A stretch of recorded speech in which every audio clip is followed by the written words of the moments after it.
Live from the studios of Leader News Philippines, Errol Dakame of Kamaong Acero starts now!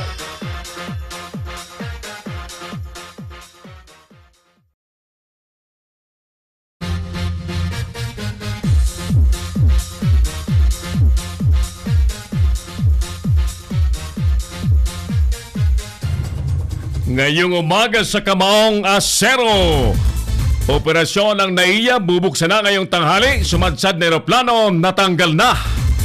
Ilang flights nakansela dahil sa aberya sa runway. 25 milyong halaga ng ecstasy drugs huli ng BOC. PIDEA huli din ang halos 1 milyong halaga ng drogang dadalhin sana sa Rapu-Rapu sa lalawigan ng Albay. LGU Naga iaapila kay Duterte ang Cebu hotbed remarks. Duterte mananatili daw sa PDP laban. Department of Energy binanatan ng Health Department dahil sa muling paggamit po ng Euro 2 diesel. Samantala, maraming lugar sa bansa ang uulanin ngayong araw. PNP mananatiling tapat daw sa saligang batas. Military junta issue itinanggi. Magandang umaga po sa inyong lahat, mga ginigiliw natin taga-subaybay. Muli, ako na po ito si Errol Dakame. Welcome po sa ating special na edisyon ng Palatuntunang Kamaong Acero. Ngayon pong araw ng Sabado, August 18, 2018 mga kaibigan. At good morning sa lahat pong mga gising na ngayon. At sa mga nasa higaan pa ay bangon. Good morning sa mga nasa Metro Manila at mga nasa urban cities sa buong kapuluan. At siyempre sa mga kanayunan, higit sa lahat ang binabati po natin ng isang magandang umaga. Ang ating mga OFW na lagi pong nakadepende lamang po sa mga online news tulad po ng Leader News Philippines para sila po ay nakikibalita o nagkakaroon po ng impormasyon patungkol po sa ating bansa. Alright, tayo po ay lumilipad na ng napakatayog. Kasama po natin ang buong pwersa ng Leader News Philippines News and Current Affairs Team, Operations, Creative and Live Streaming. Kasama natin sa umaga ito si Creative Director Mark Anthony Reynoso. At ngayon sa ating survey question at paksang pag-uusapan, ang ating tanong sa bayan, mga kaibigan, na nais pong ipangimbita natin na tayo po ay magpalitan ng ating sagot at kuro-kuro. Ano ba ang dapat aksyon ng Pangulo para gumanda po ang kabuhayan sa Pilipinas? Repeat, sa inyo bang palagay, ano ang pinaka-the best na aksyon na ngayon ng Pangulo para gumanda po ang ekonomiya, ang hanap buhay sa bansang Pilipinas? I-like niyo po muna ang ating FB page, ang Leader News Philippines, at i-comment po ninyo sa ating comment space sa FB page natin ng Leader News Philippines. At yan po ay siguradong babasahin natin sa ating palatuntunan. Good morning muna kay kapatid na Rafi Bianson dyan sa... Nasaan ba si kapatid na Rafi Bianson? Sa Tacloban City? Oy! Good morning po sa mga taga Tacloban City. By August 28, we will be there for the 3rd Mobile Journalism Workshop. Abangan po ninyo ang tropa ho ng Leader News Philippines sabagat tayo po ay magtuturo ng makabagong pamamaraan ng pamamahayag gamit po ang mobile phones. Areglado, yung mga tatawag po sa ating studio, by the way, para live na makasali po sa ating palatuntunan, ang ating mga telepono po ay 0927-4942-175 at 0949-7365,000. Tanggalin lahat ng korupsyon. Ayan, sabi ni Ikaw Ako Aligarme. Aligarme. Mali. Usong-uso sa kanila ang reverse na mga words ng yung mga pangalan nila binabali-baliktad. Okay, mga kaibigan, sa umaga pong ito, kakausapin po natin live sa ating palatuntunan ang alkalde po ng Tiwi Albay. yung mayor mismo namin sa aming bayan sa munisipyo po ng Tiwi Albay. At may mga bali-balita kasi na ang mayor daw po ng Tiwi Albay ay kasama sa sususpindihin na may kaugnayan pa rin po sa isyu ng ipinatutupad na Solid Waste Management Law. Now at the same time mga kaibigan, sa araw pong ito ay ang nakatakdang maritime procession ng patron ng Tiwi Albay, ng parokya po ng Tiwi, at ito po'y kaugnayan pa rin sa kapistahan ng aming bayan. Ano? Ang ating kakausapin na any moment ay si Tiwi Albay Mayor Jaime Ami Villanueva. Kaya't maray na agad tabi sa mga Tiwinhon. Standby po kayo sa pagkat ng ating mayor ay kakausapin po ni Errol na kami patungkol po sa mga isyong tila ho nagiging hamon sa ating bayan. At of course, ang problema kasi sa basura ay talagang hindi naman problema lamang po yan ng ilang bayan, kundi problema po yan ng ating buong bansa. Areglado, oras natin mga kapatid. 10 minutes after 9 in the morning. Happy birthday muna sa mga may birthday po sa araw pong ito.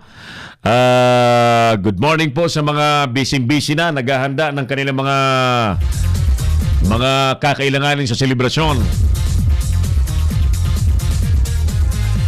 Alright, sa oras pong ito, nasa linya na natin si Tiwi Albay Mayor Jaime Ami Villanueva. Kausapin na natin, Mayor Ami. Maray na agad tabi sa imo si Errol Dacami na ini. Welcome po sa Kamaong Asero sa Leader News Philippines. We are now being watched worldwide. Mayor Ami? Hello? One more time. Mayor Ami, good morning. Balikan natin, nawala yung ating signal, ano?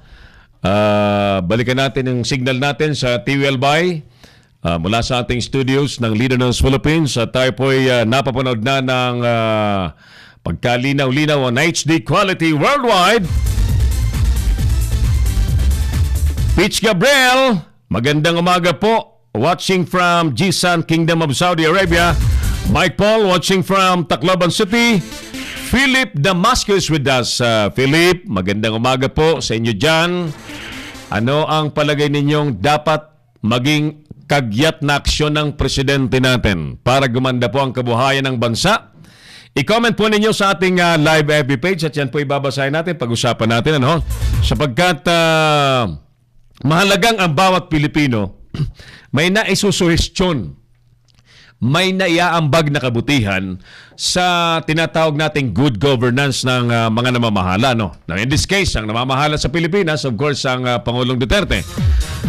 At nire-respeto po natin siyempre ang talino, ang creativeness ng bawat Pilipino na marami po silang naiisip. Marami tayong lahat na naiisip na mga pwedeng gawin, no, ng ating gobyerno, at marapat na yan po yung ma-iswestiyon natin at pwede natin daanin dito sa ating palatuntunan ng programa natin. Minomonitor po ng Palasyo Malacanang, sabagat ang programa po natin ay nananatiling factual, independent, at tayo po ay tumitindig sa katotohanan at katwiran at katarungan po ng batas. Kaya tayo po ay inirerespeto ng ating industriya at ng ating mga kababayan. Repeat! Ang tanong po natin, ano sa palagay ninyo ang pinaka-the best ng maging aksyon immediately ng Pangulong Duterte para gumanda po ang buhay ng mga Pilipino sa kanyang pamamahala? At this very moment, mga kaibigan, medyo dispalinghado po ang ating ekonomiya. Lahat ng bilihin, sobrang mahal ang presyo. Bigas, sobrang mahal. Diesel, petroleum products, services, bigla pong nagtaasan. At yan po ay hindi maitatanggi nung ipinatupad po ang train law at marami pang elementong nakadagdag. Ay ito na po ang resulta natin. But of course, we should not all sit down. Dapat ay nag-iisip tayo, dapat po ay magtulong-tulong tayo, maghanap ng solusyon. Again, as I've said mga kaibigan, ang mga Pilipino po ay mga matatalino. Alright? Sige, ulitin natin yung ating survey question. Sa inyong palagay, ano na ang pinaka-the best na aksyon ng Presidente para gumanda ang ating national economy? Balikan na natin yung ating linya sa office ni Mayor Ami Jaime Villanueva po ng TVLBA, yung aming mayor sa aming bayan. Mayor Ami, maray na agatabi, si Errol Dacami po ini sa Leader ng Philippines, programang Kamao nga Sir. Welcome, sir. Marhay na aga man, Errol. Asin marhay na aga. Magandang umaga sa iyong mga tagapag. Yes, sir. It's our pleasure to have you this morning. At kaya po kami napatawag ay pinag-uusapan po ng mga kababayan natin, pati ng mga mamamahayag na kayo daw po ay isa sa napipintong masuspende rin sa usapin ng implementasyon ng Solid Waste Management Law. At tamang-tama, ngayon din ay maritime procession ng ating mahal na patron. So pag-usapan na natin yan. First things first. I believe you're not just sitting down in terms of the implementation of Solid Waste Management Act, Mayor Ami. Am I right, sir? That's right. That's right, Errol. Yung previous administration na paila ng case ng Environmental Ombudsman, of course, hanggang ngayon nandoon pa rin yung kasong yon. But marami na po tayong ginawa para masolusyonan at maipatupad ang Solid Waste Management Act. And we believe na compliant naman tayo sa inuutos ng Environmental Ombudsman. Alright. Isa sa matinding hamon kasi, and I'm very, very much aware sa mga local officials, ang paghahanap po ng magiging host area ng engineered sanitary landfill, Mayor. Kumusta po dyan sa ating bayan ang sitwasyon natin? Meron na ba po ba tayong konkretong very soon ay permanente pong sanitary landfill sa ating munisipyo, sir? Sa ngayon, meron na tayong nakuha. Kasi nagsimula tayo doon sa 2 barangay na na-approve na sana ng EMB. Ang problema lang, during the public hearing, nag-object yung mga residentes. So, ngayon, nakapaghanap na tayo ng isang malayo na lugar na walang nakatayong bahay. Within the, I think, 2-kilometer zone, walang nakatayong bahay. Ang hinihingi naman ng DNR ay 200 meters. Kaso, nung nag-comply tayo doon sa 200 meters, even beyond the 200 meters, nag-object yung mga residente.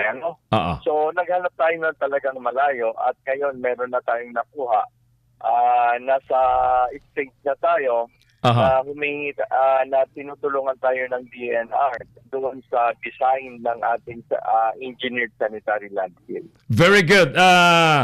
Bahagi kasi, and it's an X factor sa implementation yung social acceptability, Mayor, and sana yung ating mga kababayan dyan ay immediately maintindihan ang urgency ng sanitary landfill that hindi lang sila ang ikinukonsidera natin but the welfare of the whole municipality, sir. That's very true. And sa ngayon naman, nagko-conduct na kami ng information education campaign sa mga barangay at meron na tayong partial implementation ng segregation. Very good. Apo. So, this will save a lot, especially sa impact siyempre ng hindi tamang pagtatapon ng basura, yung mga waterways natin maililigtas natin, Mayor, na hindi makakontaminate once na nagkaroon tayo ng permanent engineered sanitary landfill, which I also know na masyadong mataas ang halagang kinakailangan na dapat paghandaan po ng isang LGU, sir. Tama po yan, Errol. Fortunately, yung nakuha natin ngayon ay used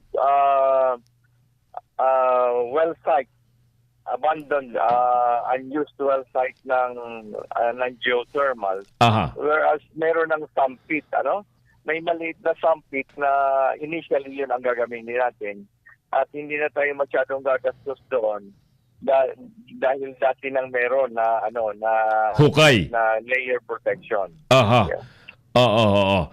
So, sige sir, kami po ay naniniwala na ginagawa niyo po ang inyong magagawa at tungkulin para makasunod ang ating bayan sa tinatadhana ng batas sa Solid Waste Management Law. Ang dangan nga lamang, minsan yung mga investigador ay parang one-track-minded, nakakahon ng utak. Pag sinabing ganito ay ganyan lamang without even considering the factors, the issues being faced by the local officials. Isa sa pinakamabigat nga, usually, mayor, na nagiging problema ng isang alkalde ay ang financial requirement. Kumusta po ang ating pananalapi, Mayor? Masusuportahan naman po ang implementation ng ating engineered sanitary landfill, sir? Yes. Initially, meron na tayong 10 million na inallocate para doon. Kahit na medyo kulang pa yon dahil kahit sa mga equipments na kailangan natin doon. Yes, sir. Pero kahit paano meron na tayo. At meron din tayong inallocate na I think 5 million para makabili tayo ng backhoe para magamit doon sa landfill. All right. Very nice, very nice. Siguro, sir, ang maganda dyan na sistemang may patupad natin, something like meron po tayong energy conversion from the garbage to an energy process. Nang sa ganun ay ma-maximize po natin yung investment, sir. Bagamat tayo nga, tuwan-tuwa, we are a geothermal host municipality and yet we're not really benefiting the fruits of being the host, At in fact, pagka mahal-mahal pa ng kuryente sa atin and hopefully makatagpo tayo, sir, ng pwede pa mga tumulong na tulad sa mga ibang lugar ho na ang basura po sa kanila ay nalagyan ng sistema and later on yung mga gas nila ay naku-convert pa, sir, into a new energy at yung iba po ay nagiging kuryente, sir. May mga proposal na ganun, Aaron. Pinag-aaral lang natin dahil hindi naman gaano kalakihan ang polusyon ng ating basura para ma-convert sa energy, yung mga tinatawag na waste to energy. Yes, sir.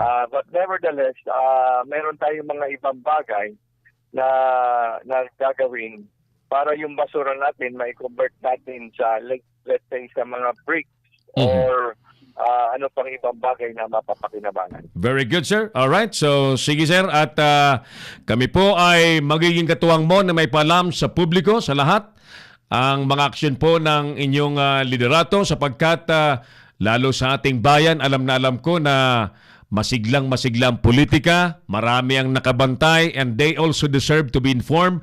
At ito pong ginagawa natin will somehow help to give them information as to what the mayor is doing to serve Tiwinhon, sir.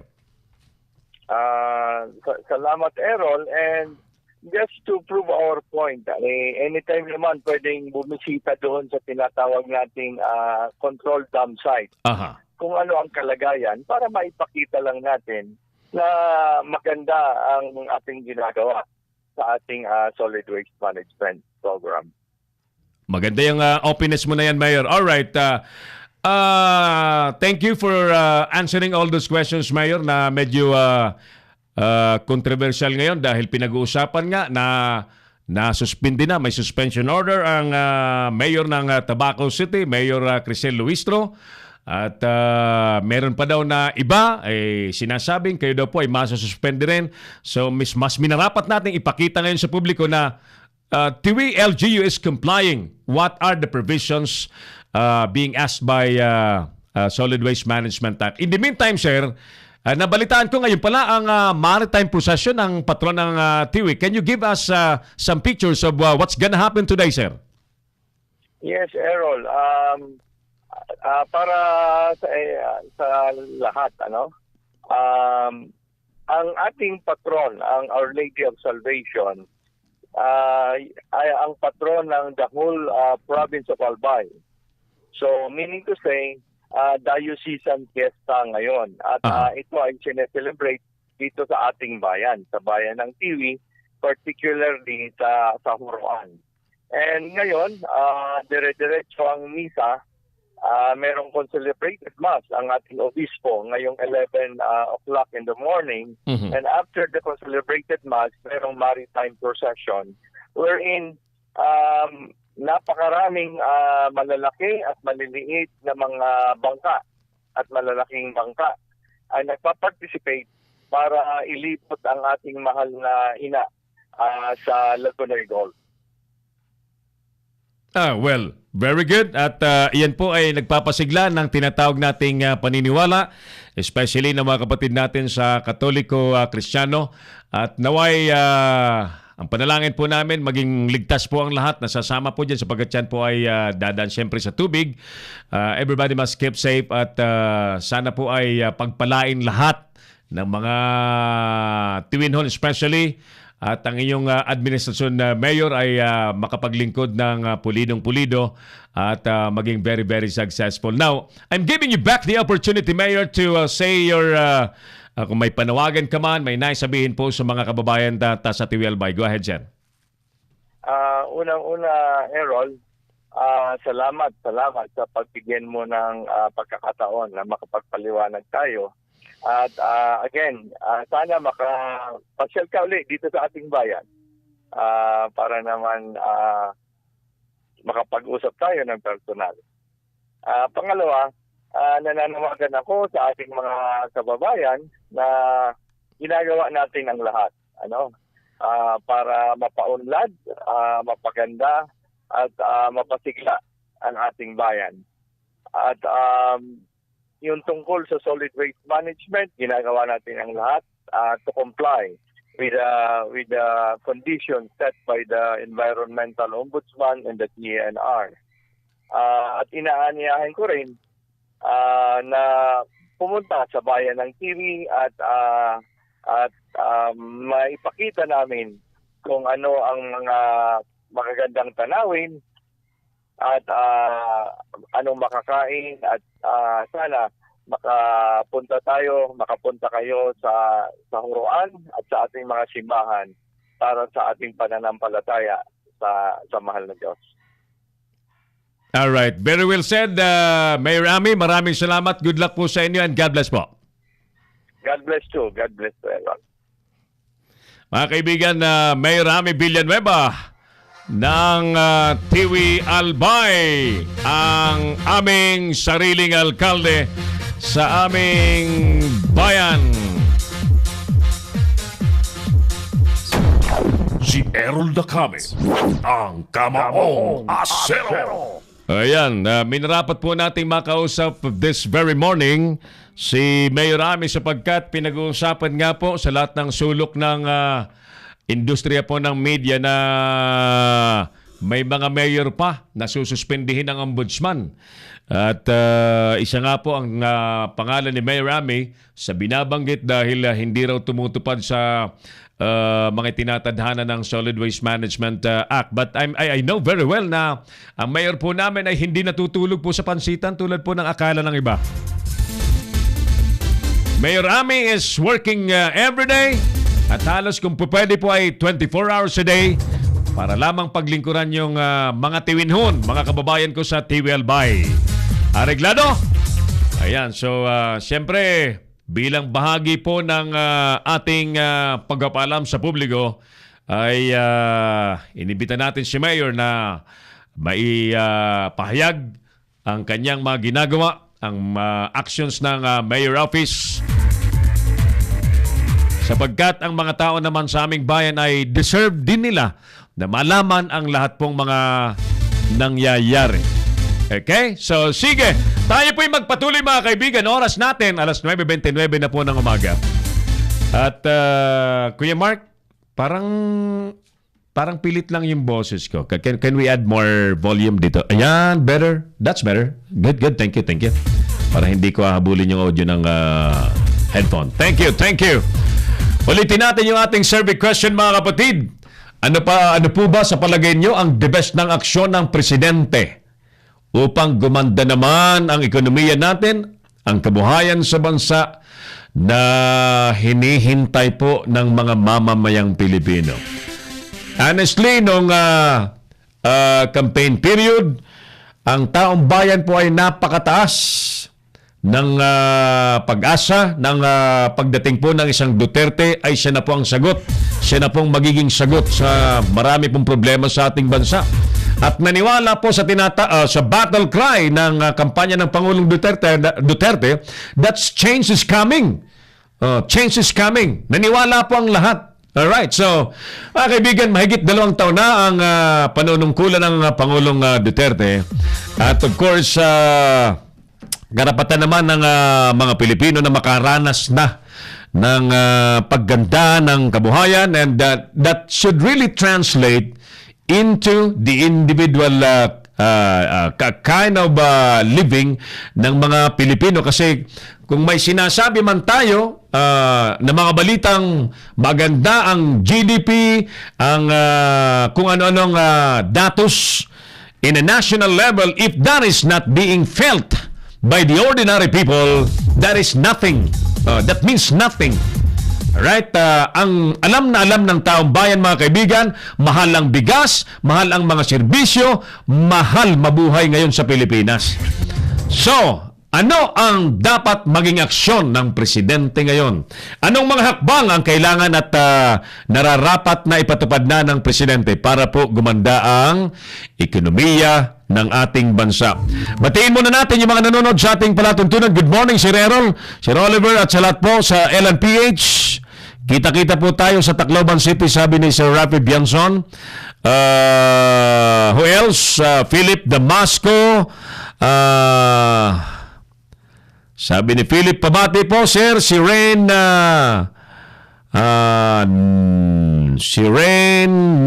Noma ng happy birthday from Good Deeds Riders. Salamat po. Angie, dyan sa Cavite area, good morning. Glenn Bisaya is also with us. And Francis Tika, good morning sa mga taga Caloocan City. Ikaw at ako, Aligarme, is with us also. Thank you. So, ulit-ulitin po natin ang ating survey question. Si Errol Dacame, ang Kamaong Asero. Ang ating tanong sa ating mga kababayan, pag-usapan po natin ito, mag-question po kayo. Huwag kayo manatiling nakasilip sa ating programa na nanonood lamang po kayo. Sumagot po kayo at sumali sa ating matalinong diskusyon sa topic na pinag-uusapan natin. Ano ang mga paraan, anong mga aksyon ang dapat gawin ng presidente, ang dapat maging hakbang ng ating Pangulong Duterte para gumanda na ang buhay, ang kabuhayan, ang ekonomiya. Di ba ba? Ang buhay-buhay ng mga Pilipino. Di ba ba?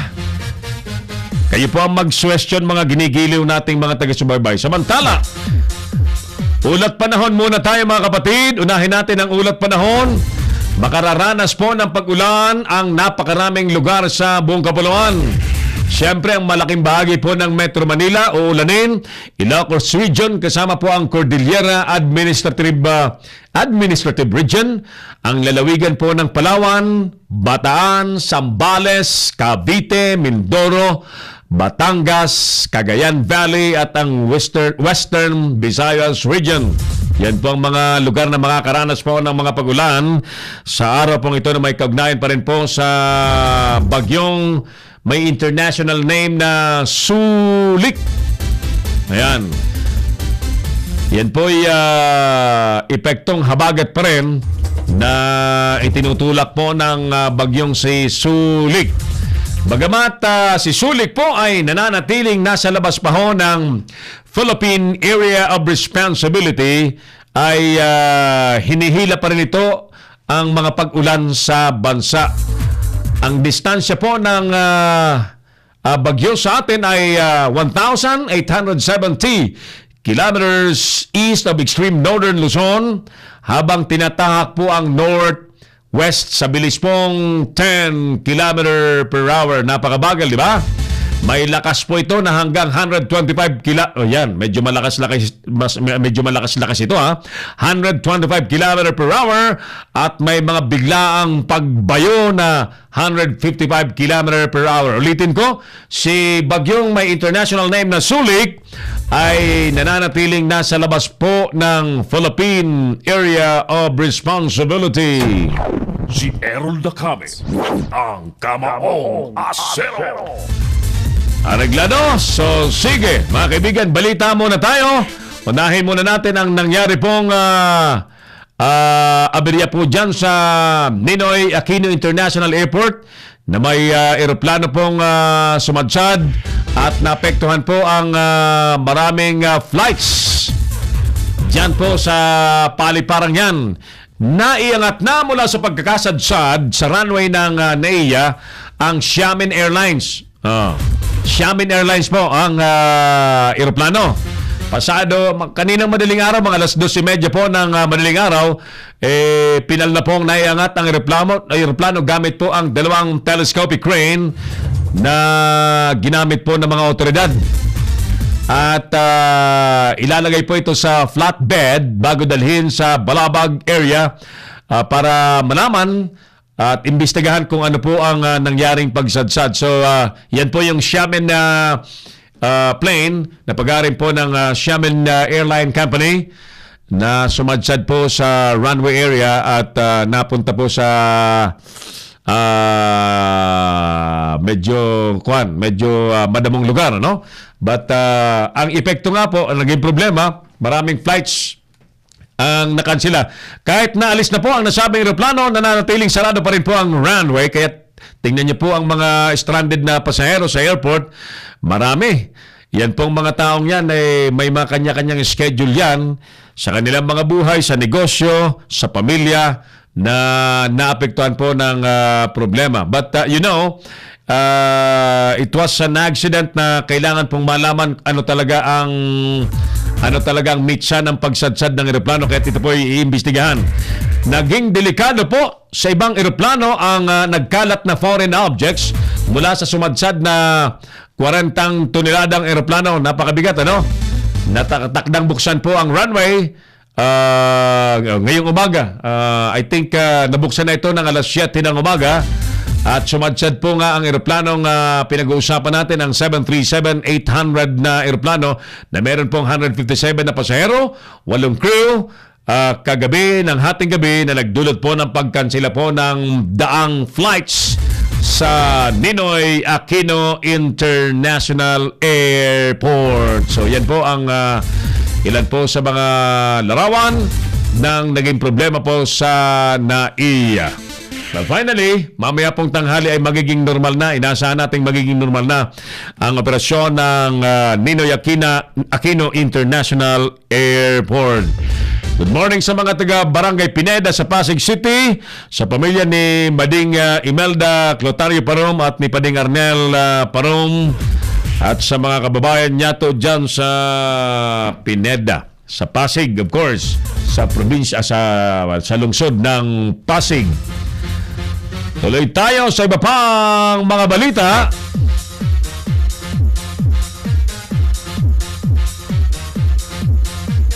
Puntahan muna natin yung balitang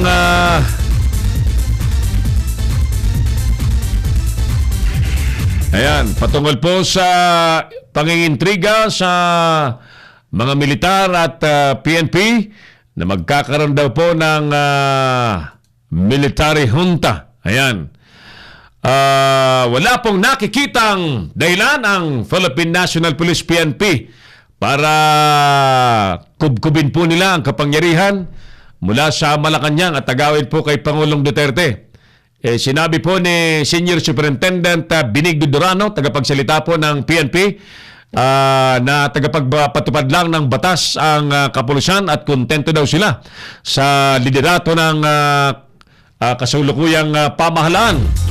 Ito po ang naging sagot ng hanay ng PNP sa naging statement ng Pangulo na malaya daw po ang pulis at militar na agawin ang kapangyarihan at patalisigin siya sa pwesto. Ayan, kung sa tingin nila ay nararapat ito.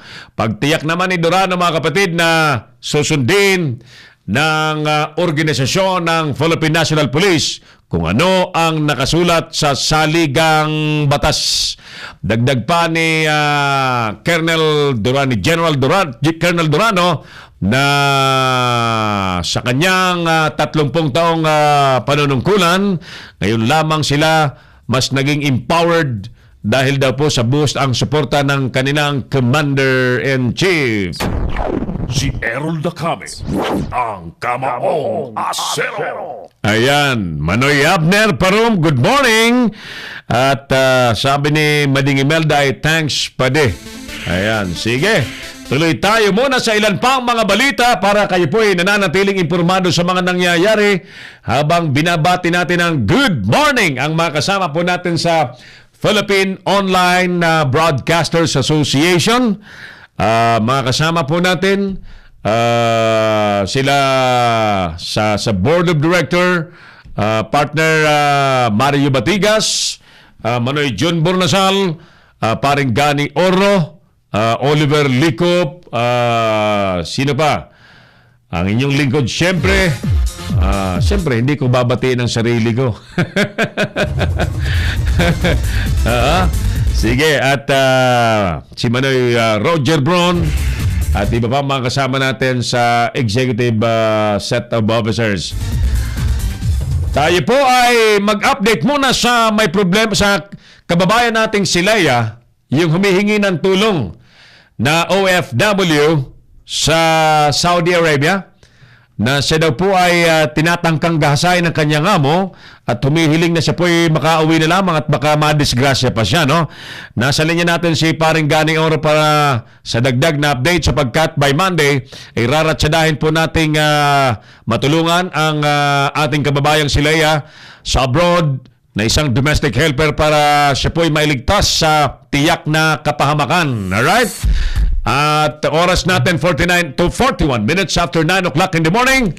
Nasa linya natin si paring Gani Oro, ang ating nirerespeto at ginagalang na television radio broadcaster na hinahangaan po ng marami. Paring Gani, maraming salamat at good morning sa iyo. Welcome sa ating palatuntunan.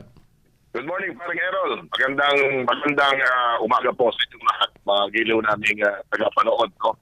At lumalawak itong ating pagtuntunang kabawasan ng Leader News, no?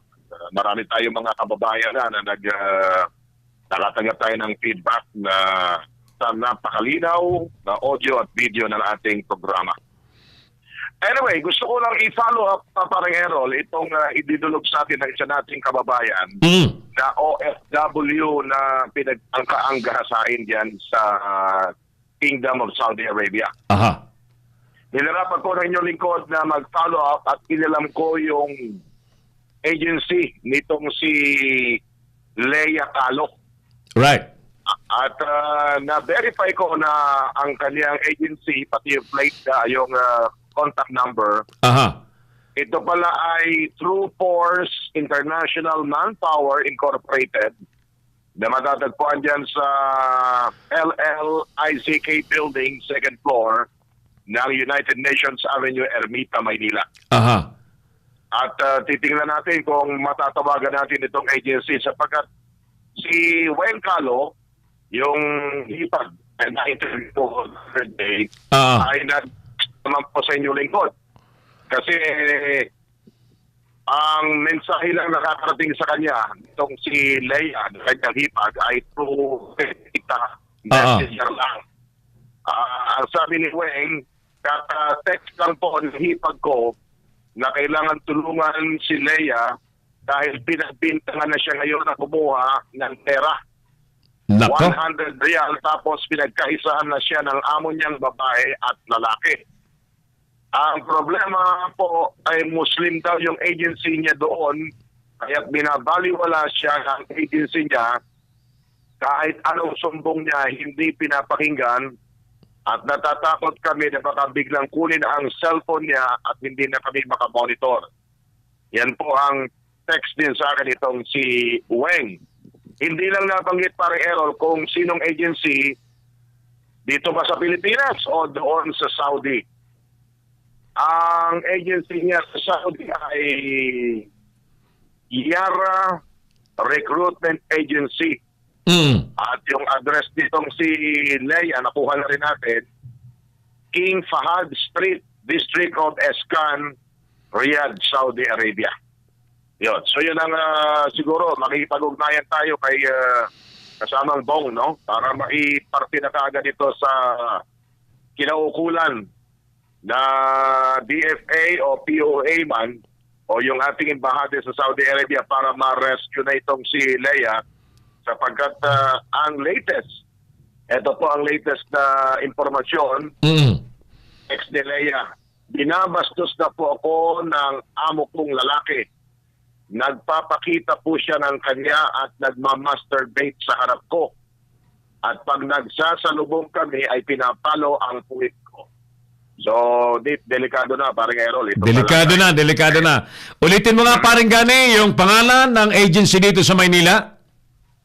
True Force, as in T-R-U, das Force, as in lakas, F-R-O-S-T-E, Force. True Force International Manpower Incorporated. Ang address dito ay LLICK Building, second floor, 428 United Nations Avenue, Ermita, Manila. Okay? Ibigay ko na rin yung number nito. 00632 425 0410. So yan yung number nito na ibinigay. Base dito sa i-forward sa akin na papers o dokumento ng kanyang pagre-recruit sa kanya. Incidentally, itong asawa ni Leia, si Noel, ay hindi ko pa-contact sapagkat ito ay nasa Iligan cities, Camindanaoan. Mukhang mahirap yata yung signal doon sa lugar nila sapagkat bundok yun, parang Errol. Alright. Noted lahat, parang Gani yung informasyon at susubukan nating matawagan kung hindi man natin maihabol ngayon sa programa natin. Ay total may meeting tayo mamayang hapon. Let's plan it out kung paano yan resolbahin kagad, malatagan ng aksyon at hopefully by Monday may magandang balita tayong malikha dahil hindi talaga po pwedeng patagalin yan upang mailigtas natin ang sitwasyon ni Leia Calo dyan sa Saudi Arabia, parang Gani. Yes. Bago maging huli ang lahat. Kasi baka palagay ko ito ginawa na ng istorya, no? Nung magsumbong sa kanyang among babae at nagsusumbong sa agency, ay hindi na maganda ang sitwasyon nitong si Leia. Kailangan talagang ma-rescue ito sa lalong madaling panahon, no? Sige, nakikita-coordinate sa akin yung hipag ni Leia na si Weng. Ako ano pang may tutulong natin dito sapagkat kailangan makarating na po. Total, nakuha natin yung exactong address dyan. Baka pwedeng papapuntahan sa kinatawan ng Embahada ng Pilipinas dyan sa Riyadh. Tama ka, parang Gani. So, dapat ay maipalam ka agad dyan sa mga kinaukulan, especially sa gobyerno, dahil sila ang may pinaka mas mabilis sana at may kapangyarihan na mas mabilisang umaksyon at may legalidad ang mga hakbangin dahil gobyerno sa gobyerno pwedeng umaksyon sa ngalan ng welfare ng ating OFW na dapat ay nabibigyan proteksyon. Katuwang po siyempre ang mga nasa pamamahayag. Parang Gani, sige, maraming salamat sa iyo at unless may mga idagdag ka pang impormasyon sa iba pang mga issue. Maraming salamat at gagawin natin. Ang sitwasyon naman, ang panahon natin dito, parang Errol, maulan ang Quezon City, maulan ang Metro Manila, maulan ang gaya ng ating panahon, pagsubog-sub pa rin ang ulan.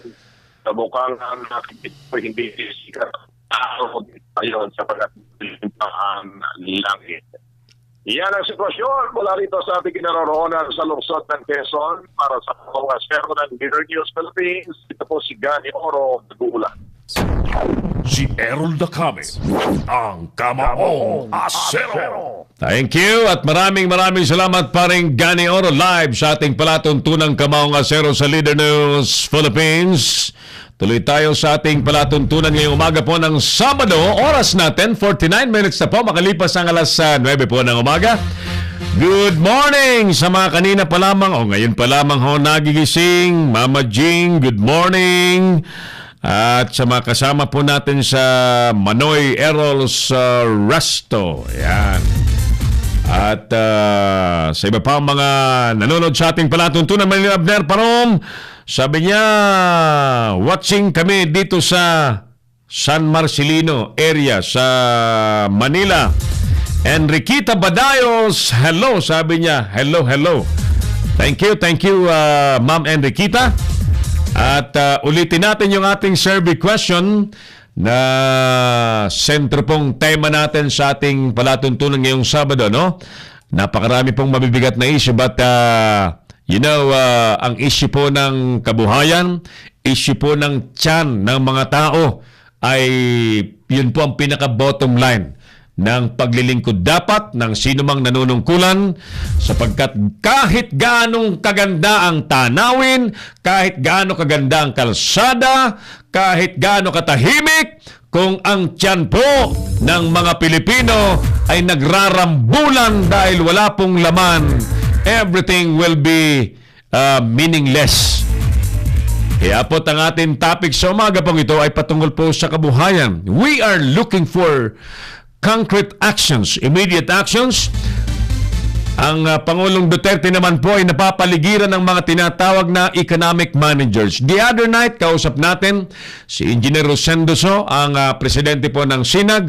Marami po silang suwestyon sa mga economic managers and yet parang iba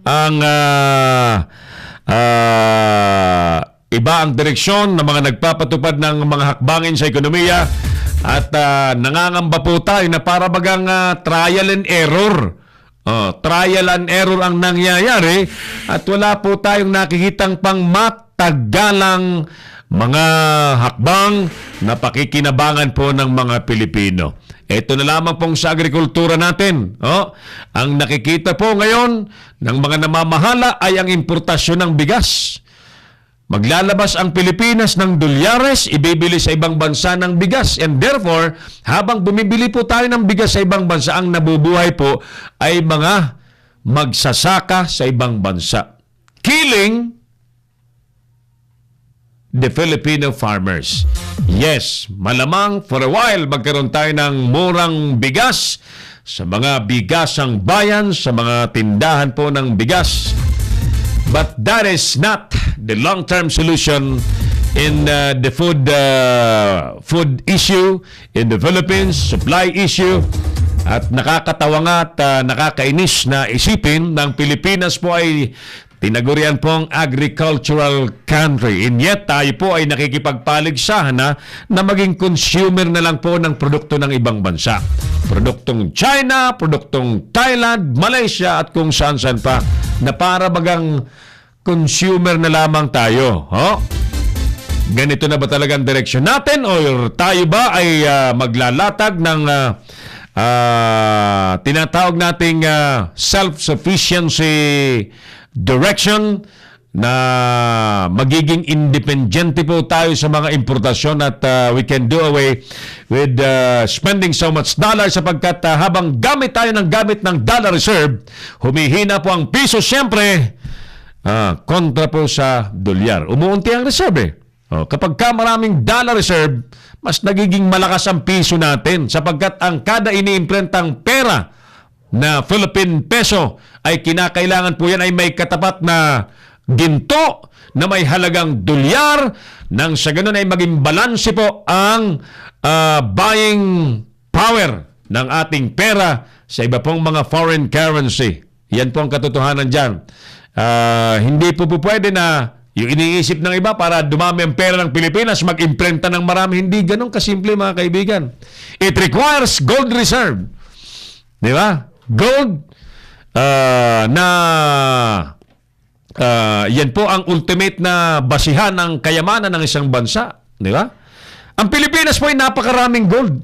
Ang problema natin, yung mga ginto sa Pilipinas napupunta sa kamay ng iilang makapangyarihang tao, iilang makapangyarihang korporasyon, and therefore nagiging super imbalance ang ekonomiya po ng Pilipinas when in truth, dapat po ang Pilipinas sa dami ng ginto sa ating bansa ay tayo ang pinakamayamang bansa sana sa buong mundo.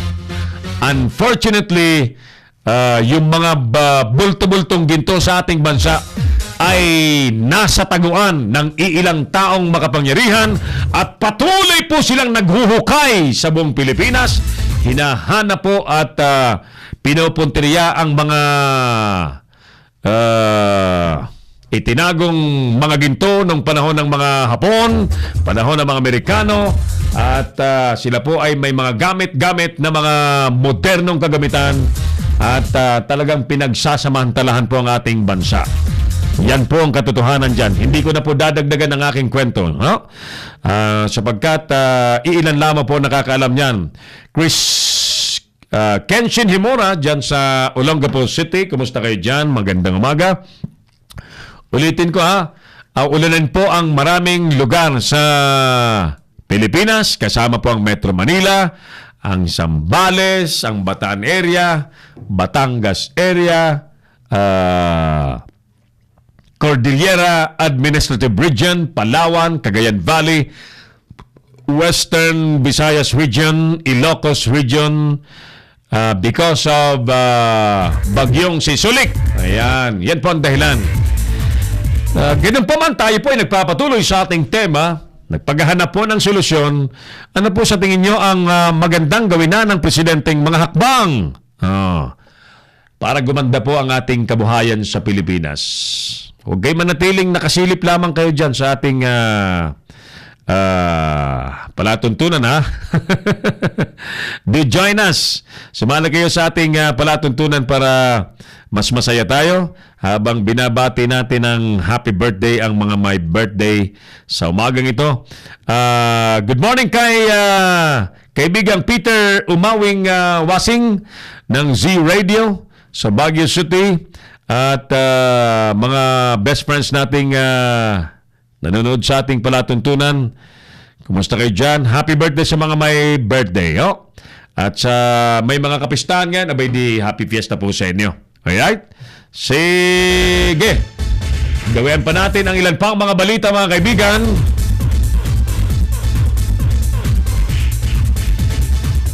Sa nalalabing ilang minuto po sa ating programa ay kinestyon po ng Department of Health, especially ni Secretary Francisco Duque III, ang muling aksyon ng Department of Energy na ibalik ang paggamit po ng Euro 2 compliant diesel fuel. Bakit ba? Sinabi po ng kalihim na dapat isaalang-alang po ng Energy Department ang kalusugan po ng mga tao. Napatunayan po kasi sa napakarami ng pag-aaral internationally and globally ng Euro 2 diesel ay peligroso po sa kalusugan ng taong bayan. Bakit ang Energy Department ay yan ba yung paraan? Palagay ko ito yung sinasabing paraan ng gobyerno na maghahanap sila ng murang petrolyo. Murang petrolyo para i-neutralize yung patuloy na pagtaas po ng inflation rate. Patuloy pong pagtaas na pagsipa ng presyo ng mga petroleum products sa Pilipinas. So, sila daw po ay maghahanap ng murang presyo ng petrolyo. Baka ito na yon. Ang ipapasok naman pala ng Energy Department ay yung dati ng pinagbawal na. Yung dati ng hindi pwede. Kaya lang mura. Palagay ko yan na yun. So, dapat mapasagot natin dito yung Energy Department. Kung hindi man di sa Lunes, sumagot sila dito. Maulang umaga po sa Metro Manila. Salamat po sa mga viewers ng Leader News Philippines worldwide. Thank you. At sa iba pang mga nanonood sa atin, yan ang mga balitang dapat nalalaman po ninyo. Samantala sa balitang politika mga kaibigan, tiniyak po ng Pangulong Duterte na hindi siya lalayas sa PDP laban at hindi siya lilipat sa hugpong ng pagbabago ng kanyang anak na si Sara Duterte. Nilinaw po ng Pangulong Digong na hindi siya magpapalit ng partido. Sinabi niya po sa mass outtaking ng mga miyembro po ng hugpong pagbabago sa lungsod ng Davao na nais niyang manatili nga po sa PDP laban na umaruga sa kanya at kanyang partidong ginamit sa kanyang pagtakbo sa pagkapangulo. Ayon po kay Duterte, hindi siya lilipat sa hugpong pagbabago na itinatag ng kanyang anak na si Mayor Sara. Pero handa siyang magbigay daw ng suporta at mag-endorse ng kanilang kandidato, lalo na sa mga tatakbo sa pagkasenador. Paano na yan? I'm sure yung PDP laban ay may mga kandidato rin. At definitely ang PDP laban mag-field dyan ng 12 senators. Paano yan? Kung yung hugpong pagbabago ay may 12 senators din, so maglalaban-laban na yan, no? Mga kandidato ni Mayor Sara, kandidato ni Presidente sa PDP laban, matira ang matibay. Yata ganyan ang sitwasyon, ano? Kasi kung hindi naman naalis ang Pangulo sa PDP, and PDP is expected to field the official candidate of the ruling party. Ruling party pa ba ang PDP ngayon? Parang marami nagsasabi na nagkakawatak-watak na at marami nga po ang nangyayaring issue. I don't know if ito ay orchestrated ng iba para lumakas ang ibang partido. Halimbawa, palakasin ang hukbong pagbabago. Mga ganun, no? Hindi natin alam. At sila nakakaalam dyan. At by the way, good morning po kay kapatid na Erna Kaingles Goles. Ang kasama po naman natin sa hukbong federal kilusang pagbabago na pinamumuno naman ng ating Pangulong si Domingo Esperas Canero. Good morning, Mr. President Doming. Sana ay maging instrumento ang ating grupo sa tunay na pagbabago sa ating bansa. Alright, hukbong federal, kilusang pagbabago ang ating namang grupo. At meron pa tayong RevGov. Good morning kay Bishop Nilo Tayag at Attorney Aid Cabalo, kay partner Camilo Villasa Miliandes, at sa iba pang mga kaibigan nating naghahanap po ng totoong pagbabago. Kung hinahanap pa natin yan until now, ibig sabihin talagang wala pang nangyayaring pagbabago. Kasi patuloy nating hinahanap Patuloy tayo may mga grupong ang advocacy ay pagbabago. So wala pang pagbabago, madaling sabi. Di ba? Kasi kung tuloy ang grupong naghahanap ng pagbabago, obviously, wala pang pagbabago. Sa bagay, obvious naman, di ba? Obvious naman, ang sitwasyon sa drugs, lalong lumala. Lalong lumala. Bulto-bultong drugs. Ang ipinapasok sa bansa, nasa na kaya yun? Mga bulto-bultong drugs na yun. Ekonomiya natin, bagsak na bagsak. So talagang hinahanap po natin ang kaalwahan ng ating kabuhayan. Okay, mga kaibigan, samantala, yung mga taga Naga City naman, mga kaibigan, ay iapila naman daw ang hotbed remarks, Shabu hotbed remarks, kay Pangulong Rodrigo Duterte. Hangad ngayon ang mga lokal na pamahalaan o mga namamahala sa lokal na pamahalaan ng Naga na may paliwanag po ni Pangulong Duterte sa binitawang nitong salitang hotbed ng Shabu ang Naga City. Naihayag po ng sangguniang panglungsod ng Naga ang isang resolusyon na nagbibigay din na walang katotohanan ng pahayag ng Pangulo na hotbed ng Shabu ang Naga. Ayon po kay Naga City Councilor Miles Rocky Daroyo, nakatakda nilang ipadala ang nasabing resolusyon, mga kaibigan, sa mismong Office of the President para mabasa ng Pangulo at iapila nila sa na sana'y pakinggan at basahin po at sagutin daw ng Presidente. Sinabi po ni Konsehal Arroyo na hindi lamang unfair sa Pangulong Duterte sa mga taga-Naga, ngunit irresponsable rin anya ang ganitong mga pagbibitiw na pananalita. Anya, kinukonsiderin niya itong selfish politics dahil sa issue nito kay Vice President Leni Robredo na pati ang mismong lungsod ay nadadamay. Ayan.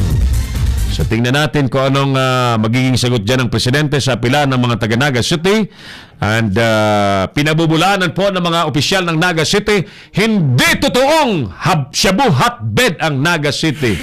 The other day, may mga shabong nakuha po sa Davao. Balita yan. Balitang-balita yan. Yung Davao na ipinagmamalaki natin na malinis sa drugs. Only the other day, milyong halaga ng Cebu. Mga 10 million yata. More or less, mga 10 million if I'm not mistaken. Umalingaw-ngaw sa lahat ng media, internet, pahayagan, sa print, sa dyaryo. Cebu na kumpiska, nasabat sa Davao City. Alright, sige mga kaibigan, sa iba pang mga balita habang tayo po ay papatapos na sa ating programa. Nasabat naman po ng Bureau of Customs ang pakete na may lamang mga ecstasy drugs diyan po sa lungsod ng Pasay Central Mail Exchange. Ayan. Sinabi po ng District Collector ng NAIA International Airport na si Mimel Talusan na nadiskubre ang 14,000 tablets na sinilid po sa loob ng CPU ng desktop computer. At sinasabi pong mula sa bansang France ang kargamento at ipinadala noong Agosto 4 pa. Matapos ang 2 linggo ay kinuha ito ng isang Joan Reynoso ng Cavite City.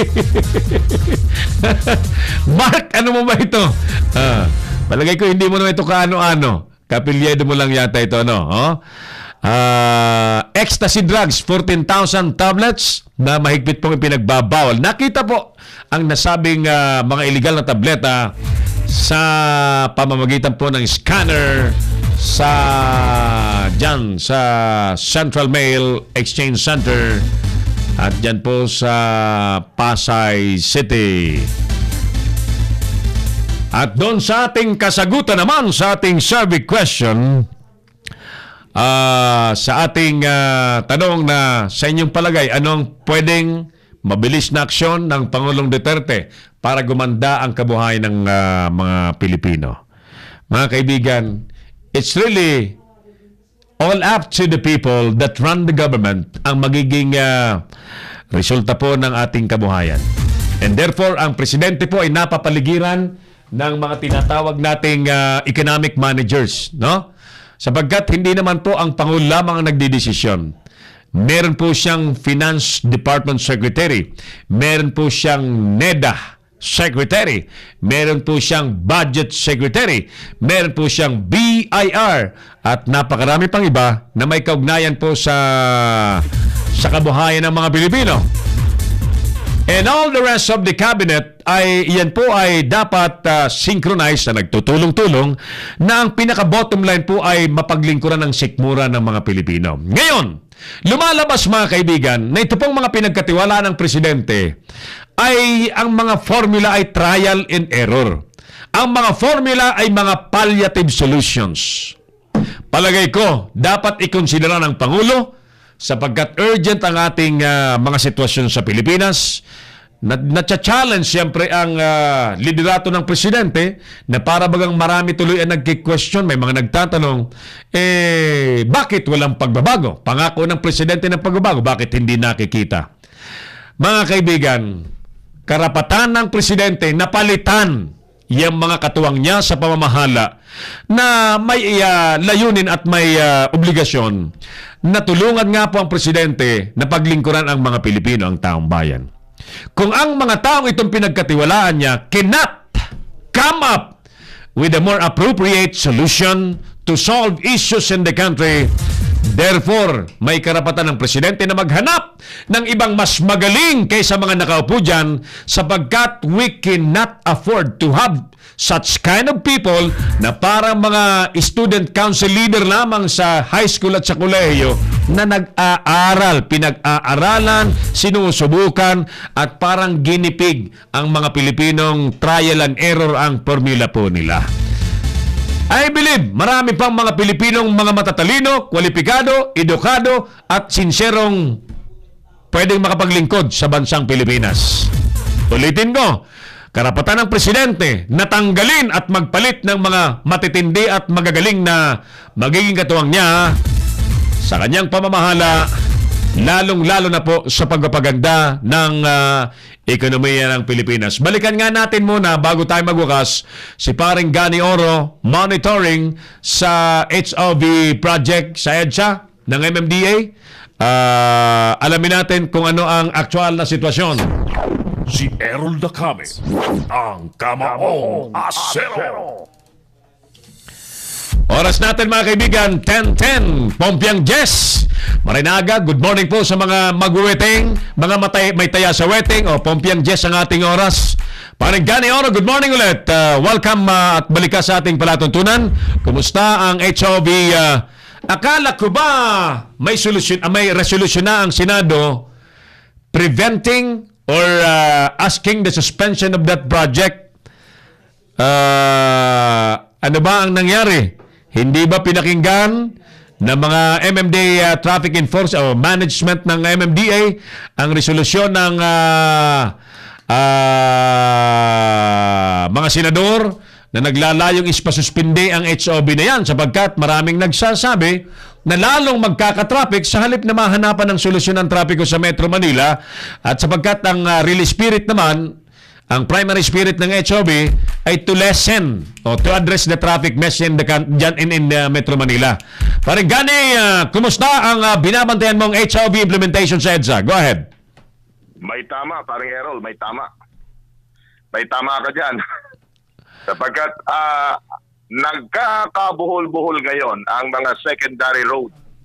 Dahil sa bagamat ito po ay dry run pa lamang ng HOV o High Occupancy Vehicle Traffic Scheme sa EDSA, maraming tinanggap ng reklamo ang MMDA na mas lalong naging masikip ang traffic sa ilang mga secondary road o yung mga mabuhay lanes kasama na itong T5, no?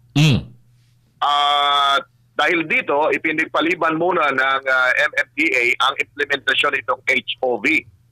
Ayon dito kay MMDA General Manager Jojo Garcia, nagdesisyon silang kanselahin ang HOV policy kasunod na rin ang resolusyon ng Senado na kumukontra nga sa naturang traffic scheme dahil sa reklamo rin ng mga motorista.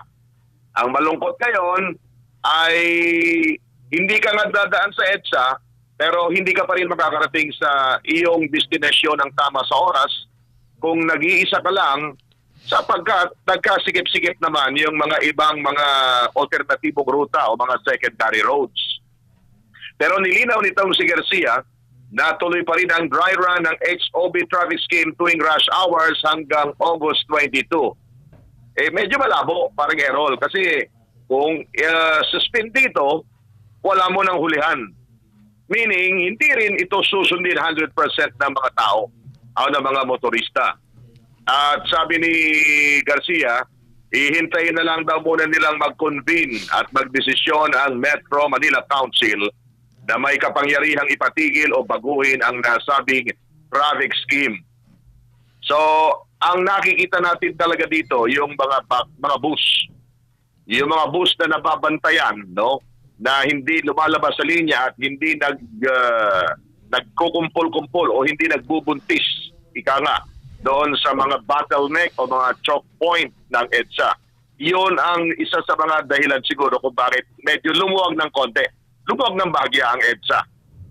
Aminado naman tayo na talagang medyo bumilis-bilis ang EDSA. Pero, yun nga lang, yung ibang mga daan o kalye na adjacent secondary roads to o parallel to EDSA ay sobrang pahirap sa mga motorista. Ganun lang naman ang ano dyan na paring gani ang magiging epekto kasi aalisin mo yung mga sasakyan sa EDSA, ililipat mo sa ibang kalsada and worse, yung ibang kalsadang magiging alternate route ay mas maliit kaysa sa EDSA. So, para bagang nagwalis ka ng dumi dito sa parting kanan mo, pinunta mo lang sa kaliwa. Tama ka dyan, parang Errol. Inilipat lang doon sa kaliwa. Inilipat lang siya. Suma total, yung ibang may mga transaksyon o yung mga kailangan pumasok ng maaga sa kanilang destinasyon, lalo kung nag-iisa lang sila. Yeah. At yung mga hindi rin nag-iisa na talaga ang ruta nila ay hindi EDSA, yun naman ang mahuhuli sa kanilang mga trabaho. Ito yung sinasabi natin paring gani na trial and error formula ng mga nakaupo na parang mga student council leaders lamang ang mga namamahala sa atin na nagpapatupad ng hindi pa mga siguradong solusyon at hindi mga pangmatagalang approach sa partner gani na kapag ka medyo dispalinghado, iatras, mag-isip ulit sila at subukan ulit. My God, I hate drugs. Okay, bago tayo magbukas, may isang panukala lang ako dyan, parang Errol. Go ahead, Gani. Lahat ng bus na tumatakbo sa EDSA may sasakay na MMDA para hindi napapara, no? Hindi napapara yung MMDA. Yung MMDA, antimano nandun na sa loob ng bus para hindi siya bumara dyan haliwat kanan. Kasi may video tayong, may mga pictures na nakita natin sa social media. Na ito mga bus na ito talaga yung nagkikreate ng traffic pagka bumara na ito at bumalagbag na ito dyan sa EDSA. Bakit hindi sumakay na lang yung mga MMDA traffic enforcer para antimano may gwardya yung driver at yung konduktor na hindi na sila tatayo doon sa kali, antimano mapapaalalahanan nila at matatakot na sa kanila yung mga bus driver. Sana pakinggan ng MMDA yung panukala mo pakinggan. Maganda yan at masubukan din, ano? At sinasabi ko nga, ang pinaka root cause ng lahat ng trapiko sa Metro Manila ay ang sobrang dami ng mga taga-probinsya na nagbabaka sakaling maghanap ng kabuhayan sa Metro Manila, and therefore anumang ginagawa ngayon na mga traffic scheme na ganyan lamang, nakatingin lamang sa mga bihikulo, that is very, very palliative paring gani. Tingnan nila ang pinakaugat. At ang i-address nila ang pinakaugat until such time na hindi yan riniresolba paring gani, magpapatuloy na magiging worst ang senaryo ng trapiko sa Metro Manila. Ito lang ang aking final na masasabi sa mga traffic situation ngayon sa mga kalunsuran, paring Errol. Huwag na tayo mag-concentrate sa pagbabawas ng sasakyan. Dapat mag-concentrate na ang gobyerno na dagdagan na ang mga lansangan. Baliwala ang pagbabawas natin ng mga puro mga scheme na ito kung hindi naman nadadagdagan ang ating mga kalye at mga tulay na parallel o kumbaga magiging ibang kalsada, alternatibong ruta. Lakihan natin ang mga tulayan para madagdagan yung mga lansangan at hindi pagbabawas ng sasakyan ang kino-concentrate ng MMDA. By this time paring gani, parang kung yan man ay tingin ng iba ay posibleng gawin, it will be very, very costly sapagkat when you widen one side of the road, tatamaan definitely ang mga existing structures, mga private residences, mga commercial buildings, and therefore yan ay malaking problema paring gani. Yan. Diyan masusubukan ngayon kung pwedeng gamitin na yung emergency powers. Nako po. So, political will. Oo, ayan. Magkakasubukan kung talagang yan ay makakayanang gawin ng ating mga namamahala. Anyway, so parang gani, tayo ay nakikipagtulungan, maghanap ng solusyon. Ako, sinasabi ko, maliwanag na dapat i-address ang patuloy na influx ng mga tao from the provinces. Yung mga nasa Metro Manila patuloy ng nanganganak, dumadami ang populasyon, ang land area hindi naman lumalaki parang gani. Ikaw, tinutumbok mo ang mga kalsada, hindi naman lumalaki. Dumadami ang sasakyan, hindi naman lumalaki ang kalsada. Yung pangangailangan ng space ng tao sa Metro Manila ay lalong nagiging very, very competitive, nag-aagawan sa espasyo, and therefore, ang pinaka-classic example ng agawan sa espasyo ay sa kalsada, sa EDSA, sa sasakyan. And therefore, mga kaibigan, sana yung mga pinag-usapan sa traffic summit na marami ng traffic summit, paring gani, gawin na. Nandun na paring gani ang mga solusyon ng mga matatalinong umattend sa traffic summit. Bakit ayaw ikonsidera? Alright, correct ka dyan, parang Errol. Bago ako magpaalam, batiin ko lang yung mga kasama natin sa ating Philippine Online Broadcasters Association. Nanonood sa atin si Manoy Fiorel Salvo mula sa New Jersey, USA. Ito broadcasting online. Manoy Fiorel Salvo, good morning. Good evening, John. Good evening. Good evening sa kanila sa Amerika. Mm-hmm. At si Andrew Bait mula naman sa Maguindanao. Nag-online broadcast din doon sa Mindanao itong kapatid natin. Welcome, welcome. Marami makakasama na natin dito sa Philippine Broadcasters Online Association na one of these days siguro magandang mag-simulcast broadcast tayo in one broadcasting venue. That's a nice idea, paring gani. Gawin natin. With that, ito po si Gani Oro nag-uulat mula rito sa Quezon City para sa Kamaong Asero ng Leader News Philippines. Si Errol Dacame, ang Kamaong Asero. Sa pamagitan ng ulat na yan ni paring Gani Oro at exactly 20 minutes after 10, kami po ay magpapasalamat na po sa inyong lahat sa mga nanonood sa ating palatuntunan. Thank you, thank you, thank you. Sa araw pong ito ng Sabado, maraming salamat po at Sabado man, weekend man ay nagkasama-sama tayo for a while. Tony Porcalia, salamat. Manu Jun Bernasal, thank you for watching. At to the rest of the guys who are with us, thank you so much. Ako pa rin po ang inyong kakampi, ang inyong Kamaong Asero, si Errol Dacame. Maraming salamat. God bless Pilipinas!